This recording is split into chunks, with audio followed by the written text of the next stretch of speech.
राम राम जी। गोवर्धन महाराज की पूजा की सरल सी विधि। कैसे गोवर्धन महाराज बनाएं। गाय का गोबर हो या भैंस का गोबर लेकर आएं और स्नान कर स्वच्छ वस्त्र पहने, पीले कलर के पहने या हल्के कलर के वस्त्र पहनकर गोवर्धन महाराज की आकृति बनाएं। जहाँ पर अब भगवान गोवर्धन महाराज की आकृति बनाएं उस जगह को अच्छे से साफ कर लें, गंगा जल भी छिड़क लें थोड़ा सा, और फिर गोबर को अच्छे से मल के उनकी आकृति बनाएं। आकृति बनाकर उनको खील बतासों से सजाएं। उनकी आँख हम कौड़ी से भी बना सकते हैं और कागज़ की कटिंग कर कर भी उन पर काला टीका लगाकर उससे भी बना सकते हैं। सुंदर सी आकृति बनाएं, आँखें बनाएं, हाथ पैर बनाएं, अच्छे से फूलों से सजाएं।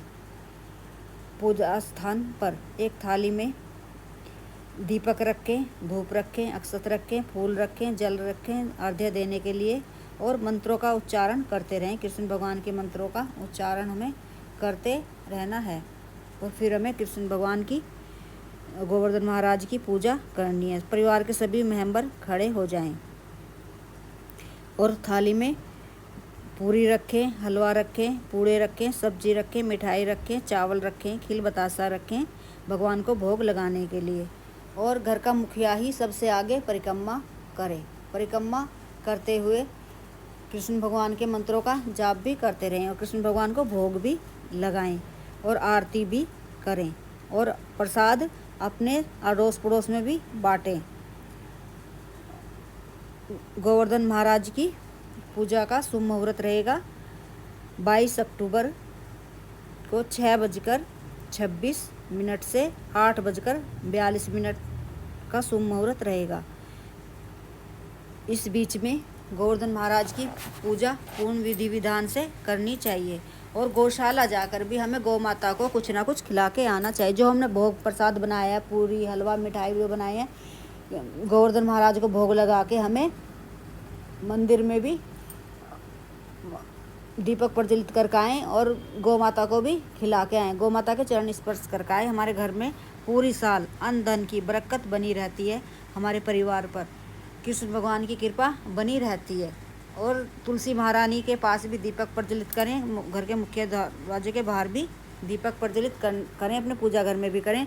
पूर्ण विधि विधान से गोवर्धन महाराज की पूजा करें। करने से हमें अत्यंत लाभ होता है। हमारे घर में अन्न धन की बरकत बनी रहती है, हमारे घर में सुख समृद्धि बनी रहती है, हमारे परिवार पे हमारे बच्चों को तरक्की मिलती है, सफलता मिलती है यह पूजा करने से। गोवर्धन महाराज की पूजा हमें पूरी विधि विधान से मन से करने से अत्यंत शुभ फलों की प्राप्ति होती है, हमें शुभ फल मिलते हैं। गोवर्धन महाराज की पूजा करने से अपने बच्चों के रोली का, चंदन का पहले गोवर्धन महाराज को लगाएं टीका, फिर अपने बच्चों के भी टीका लगाएं और भोग लगाकर फिर अपने परिवार में बांटे। गौशाला जाएं, दीप प्रज्वलित करके आएँ, पूर्ण विधि विधान से परिक्रमा करें, भोग लगाएं और पूजा करने से हमें शुभ फलों की प्राप्ति होती है। अत्यंत लाभकारी है गोवर्धन की पूजा, हमें करनी चाहिए। जैसे हमारे बड़े करते आए हैं, हमें ऐसे ही करनी चाहिए।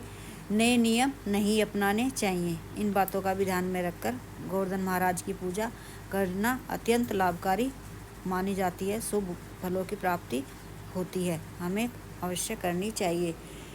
और किसी के प्रति ईर्ष्या रख के ना करें, किसी का बुरा ना सोचें। सच्चे मन से गोवर्धन महाराज की पूजा करने से हमें शुभ फलों की प्राप्ति होती है। किसी के बारे में बुरा ना सोचें, बुरा नहीं करना चाहिए।